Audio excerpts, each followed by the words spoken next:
डहाणूहून सुटणारी डहाणू पनवेल गाडी या गाडीमध्ये जी काही माहिती जाहिरातीच्या माध्यमातून देण्यात आलेली आहे ती गुजरातीमध्ये दिलेलं आहे.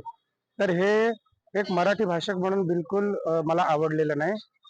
या महाराष्ट्रामध्ये जर पाहिलं तर महाराष्ट्रातल्या सर्व मराठी बांधवांचा कोणत्याही भाषेला विरोध नाही.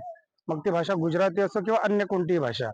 मात्र जी माहिती प्रवाशांना जाहिरातीच्या माध्यमातून जे रेल्वे मंत्रालयाच्या माध्यमातून ज्या जाहिराती देण्यात आलेल्या ट्रेनमध्ये त्या मराठीमध्ये जर दिल्या तर खूप बरं होईल.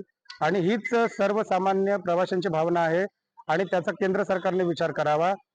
याचबरोबर मला असं पण सांगायचं आहे की आपण या डहाणू पनवेल गाडीनं जवळजवळ सकाळच्या वेळेला 99% जास्त प्रवासी हे मराठी भाषक असतात.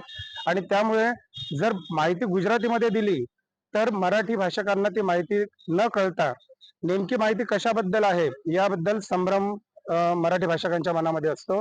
तर कृपया रेल्वे प्रशासनाला, केंद्रीय रेल्वे मंत्र्यांना आणि त्याचबरोबर देशाच्या पंतप्रधानांना माझी विनंती आहे की महाराष्ट्रातून ज्या रेल्वे गाड्या धावतात त्यामध्ये जर जाहिरातबाजी करायची असेल तर ती मराठीमध्ये करावी. अशा प्रकारची सर्वसामान्य मराठी प्रवाशांची भावना आहे. त्याचा विचार करावा ही विनंती.